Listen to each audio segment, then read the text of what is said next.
예, 속보부터 챙겨보겠습니다. 오늘 오후 2시 반쯤에 서울 서대문구의 서소문 고가차도 철거 현장에서 붕괴 사고가 발생을 했습니다.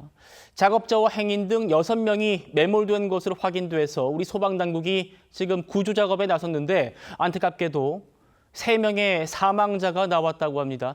현장에 제 취재 기자 나가 있습니다. 이나라 기자, 지금 상황 어떻습니까?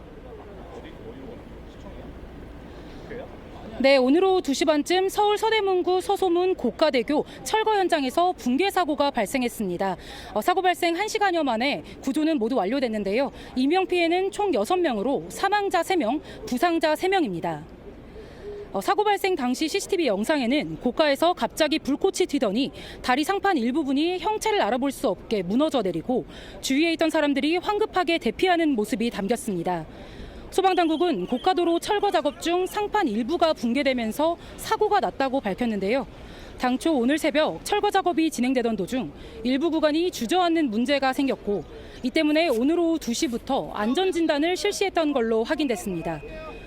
오늘 사고로 서울역에서 신촌까지 운행되는 경의중앙선 열차가 단전으로 운행이 중단됐고 서소문 교차로 일대 차량 통행도 통제되고 있습니다.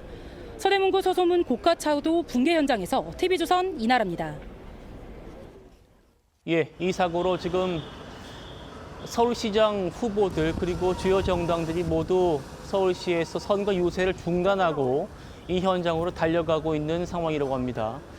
이나라 기자 설명 들으신 것처럼 이번 사고로 3명이 사망하고 3명이 부상당하는 큰 인명피해가 또 발생을 했습니다. 붕괴 당시의 영상도 공개가 됐는데요. 저희가 입수한 영상 함께 좀 보겠습니다. 예, 화물차와 오토바이가 밑을 지나가는 것 같은데 순식간에 이 고가차도가 상판이 무너져 내립니다. 철근이 끊겨서 무너져 내리는 것 같고 사방이 휘뿌연 연기로 뒤덮이는 그런 모습이 영상에 포착이 되어 있는데 구자랑 변호사님, 저희가 보니까 추락 2명, 매몰 1명, 그러니까 저 고가 위에서 작업하던 분들도 있었던 것 같고요.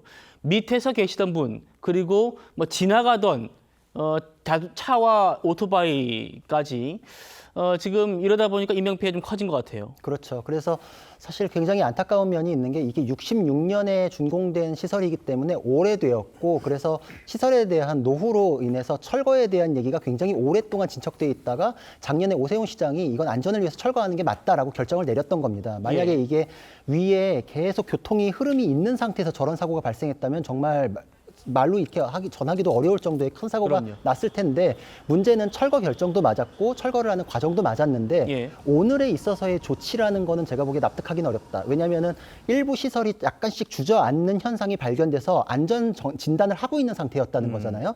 그러면은 위에 올라가서 안전 진단을 하고 있던 작업자의 안전도 보장이 되는가를 확인했어야 될 뿐만 아니라 네. 아래쪽에 통행하는 거에 대해서도 통행을 막았어야 됩니다. 그렇기 때문에 지금 일부씩 주저앉는 거에 대해서 너무 가벼이 여겼던 게 아닌가. 그래서 오늘에 있어서는 지금 시공사에서 안전에 대한 책임을 물을 수밖에 없다. 이거는 사망자가 발생했기 때문에 아마 중대재해처벌법 사안으로서 중하게 다루어질 사안으로 보입니다. 그렇군요. 차 교수님. 예.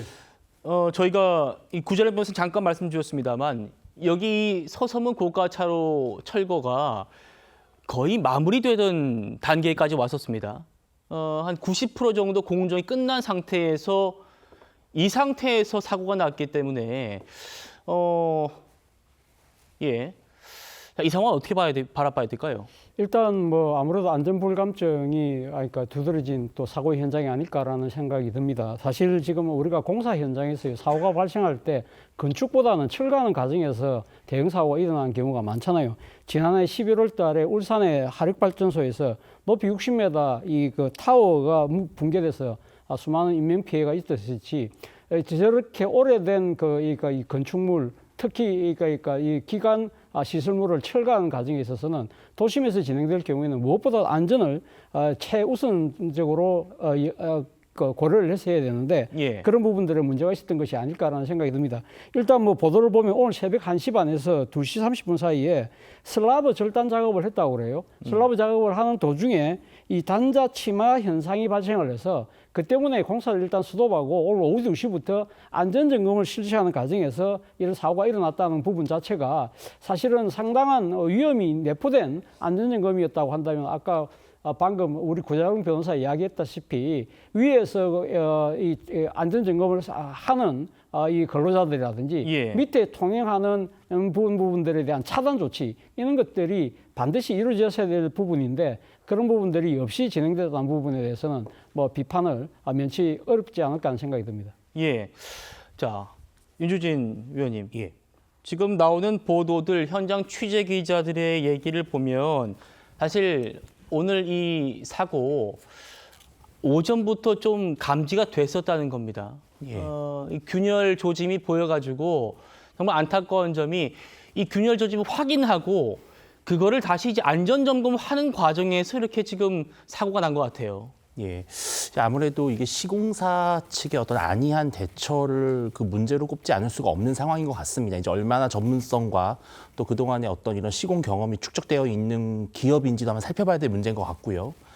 분명히 이런 위험한 상황이 예견됐음에도 불구하고 일단은 어떤 공사를 중지한다든지 예. 아니면 확실한 인명 피해를 방지할 수 있는 대책을 마련한 상태에서 공사를 했어야 되는 이런 여러 가지 문제들이 있는데 예. 아무래도 좀 안이하게 대처했고 또 제가 이제 듣기로는 아주 그렇게 뭐 우리에게 익히 알려져 있는 시공사는 아닌 것으로 알려져 있습니다. 그렇군요. 그렇기 때문에 이런 경험이 없다 보니까 뭐 별일이 있겠어라고 하는 그런 대처가 나은 참사가 아닌가 하는 아쉬움이 있습니다. 예, 균열이 확인이 됐고 오전에 이거를 안전 점검하는 와중에 붕괴 사고가 났다. 안전 점검을 하려면 당연히 그 밑에 작업자가 있는지 지나가는 사람이 있는지 그 위에 또 작업을 하는 노동자가 계시는지 이런 것들을 확인을 하고 점검을 해야 되는데 이 점검 과정에서 붕괴 사고가 일어난 겁니다. 자, 권지웅 의원님, 일단 지금 서울시장 후보들 즉각 선거 유세를 멈추고 현장으로 지금 달려가고 있다는 소식 전해지고 있습니다. 네, 일단 저렇게 하는 것은 바람직해 보입니다. 예. 그러니까 선거 유세나 이런 것들도 중요하겠지만 선거를 하는 이유가 사실 시민들의 안전, 좀 더 안전한 공간을 만들기 위해서 선거를 하는 거지 않습니까? 그래서 무엇보다 여기에 이제 사회적 역량을 집중함으로써 수습이나 아니면 재발 방지를 위한 어떤 진단이라든지 이런 것들에 집중할 수 있도록 하는 게 바람직한 것 같고요. 그럼요. 그러니까 중대재해처벌법이 만들어졌음에도 불구하고 그래서 아마 사업장에서도 꽤나 이런 일이 벌어지지 않도록 조치를 했었음에도 불구하고 이런 일이 계속 반복된다고 하는 것은 좀 구조적으로 달리 봐야 될 부분이 있지 않을까 싶습니다. 제가 듣기로는 중대재해처벌법이 시행된 이후에도 사실 실형이 판정된 경우가 별로 없는데 그게 사실은 사고가 일어난 다음에 조기에 이제 예를 들면 사법 조치를 할 수 있는 증거들을 확보하는 프로세스는 이게 아직 완비되지 않았나 봐요. 그래서 그런 것들을 좀 보완하는 계기까지도 좀 이어졌으면 좋겠습니다.